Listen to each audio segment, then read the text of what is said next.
Hi friends, and welcome back to my channel. My name is Ilona, and if you're new here, I love talking about books, movies, and TV shows, and today I am excited to do my first dedicated book review, which is going to be of there you go. The Unbroken by C.L. Clarke. So if you watched my February TBR video, you know that I am currently participating in Blackathon, and this book was the first book on my TBR, and it is satisfying the prompt for reading a book that showcases the duality of loyalty and betrayal. And I have got to say that this book definitely fit that prompt amazingly. So for those of you who may not know, The Unbroken is a debut adult epic high fantasy, and it's actually the first in a planned trilogy, and I don't think the second or the third book is out just yet, but I'm so excited to get it because this book was so good. So a brief summary of the plot: Touraine is a conscripted soldier, part of the Baladarian Empire, and she ends up being asked by Princess Luca, or I'm Hungarian, so to me that looks more like Lutza because it is like French inspired, so I'm not sure if it's Princess Luca or Princess Lutza, but essentially what happens is that Princess Lutza, they end up meeting as they go to the Khazar Empire. And while they're there, Princess Lutza, who is trying to prove herself and eventually dethrone her uncle and take her rightful place, is looking for a turncoat to help her with achieving that goal. I'll first go into like what I really liked about this novel, and right off the bat, one of the best things about this novel is the writing.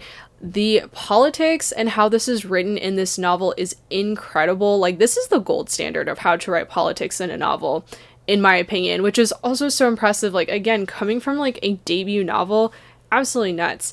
And the reason why is because you can tell that C.L. Clarke did so much research, and I do believe this book is specifically inspired by France's colonization of Northern Africa, and the amount of detail and thought and like strategy that's in the execution of it is just so good that it really helps ground this like kind of fantastical book still like in reality, which I think just really adds to the enjoyment and the complexity of it. And also, like, with this, like, you know, this is not a novel where like the hero is like just barely able to succeed by like the skin of their teeth kind of thing. Like, a lot of things don't go as planned in here, and a lot of things have unexpected repercussions like throughout the novel constantly. Like, both characters experience a lot of failure as they're going through it, which would make sense because that's just how things go. I also like really enjoyed like the characters in this book. Like, pretty much almost all of them were like very morally great characters, which I think always adds a lot of intrigue. I love seeing like the different motivations like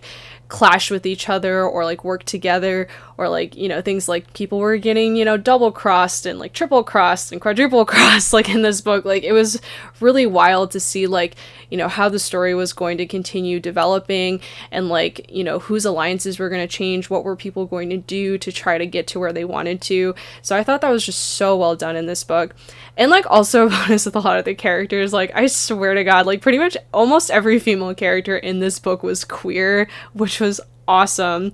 So at the very least in this world, homophobia does not exist. Pretty much like all of the characters that we met, especially like the main or like secondary characters, we really got to see their motivations, which I think again contributed to it being so good with all these morally great characters, because even if you didn't like what they were doing, you understood where they were coming from, which I think is just such a great way to write very well-rounded, fleshed out characters. Another interesting aspect of this book, so like not to spoil it, but we do end up exploring a very interesting like parent-child relationship in this book, which I was not expecting and was very pleasantly surprised by. So I thought that was also like another very cool, unique detail that we got to see here. So the magic system in this first book does get explored a little bit, but my expectation is that because we do have 2 other planned books that are coming out to make the trilogy, we're going to go a little bit more into that in book 2 and book 3.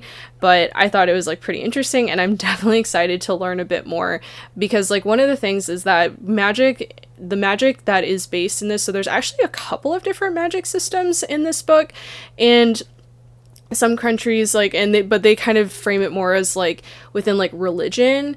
So in Balladeer, which is like, I think the stand-in for like France, is like they're non-secular, so they've actually banned religion within their country and their empire. But then other countries, like notably the big enemy that they mention often is the Targans, they are religious and use their religion to get power and things like that. So I'm very curious to see like how that's going to get explored further on. But I think really one of the biggest strengths of this book is that it so definitely handles a lot of very real issues that are still persisting even today. So you will see commentary on like racism, classism, white privilege, white guilt. So the only thing I really didn't like about this novel was the romance, and the big issue is because there's a super big power imbalance in their relationship. So not just like ruler to subject, but like both of these characters have such learned behaviors that they haven't unlearned, that I have a really hard time seeing this ever becoming a truly equal relationship. So I have a feeling that this is going to get like pursued further on. I mean, I'm just gonna say, like, it's definitely not a deterrent for me to read the other two books. I'm definitely going to read them.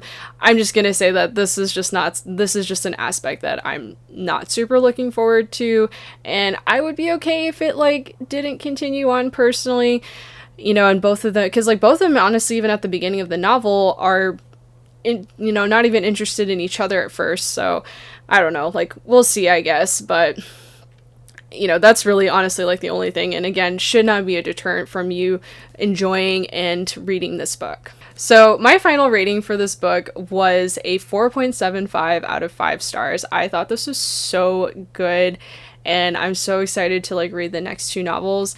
And also too with this book is that, so if you did watch my January wrap up, I did read She Who Became the Sun and The Wolf and the Woodsman. And when I first finished reading those books, like from an enjoyment level perspective, like both of those books from an enjoyment level were like 5 out of 5 stars. And because they were like very culturally significant to me and felt like, it affirmed, my cultural identities, I think that influenced me in initially giving both of those books 5 stars. However, reading this book and seeing how it was written and how well executed this storyline and concept were, this book really made me rethink what are my biases when I am deciding to give 5 stars to books, or like how I do my ratings in general.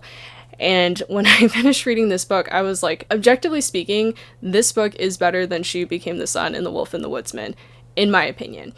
And and I'm like, okay, so if I'm only giving, willing to give this like a 4.75 out of 5 stars, then I do think I need to rethink my rating for the other 2 books and probably give it something a bit more appropriate and from more of like a critical reading perspective, because I do think this book was just executed better. And I also think it's a fair comparison because, like, I think all these were debut novels, so I'm not in, like, a situation where I'm pitting, like, a more seasoned author against, like, not as seasoned authors. And I'm glad that, like, reading this book really helped me rethink that, and moving forward, I'm going to be a bit more critical about how I decide to do my ratings and decide, like, which books I'm actually going to give 5 stars, and which are, again, very close, but really are more, between that 4 and like 4.75 rating. But yeah, I'm so glad that like my first book that I finished for Blackathon was so great, and just very happy right now. But yeah, please let me know, like, did you read this book? Did you like it? Are you interested in reading this book? Like, please comment that down below. I'd be really excited to hear what you think. Thank you again for coming on and listening to my first dedicated book review. I thought this was just such a great book, and so happy I did this one. And if you did like this video, please give it a thumbs up. If you'd like to see more content from me, you can hit that subscribe button. And thank you so much again for being here, and I hope you have an awesome rest of your day. Bye!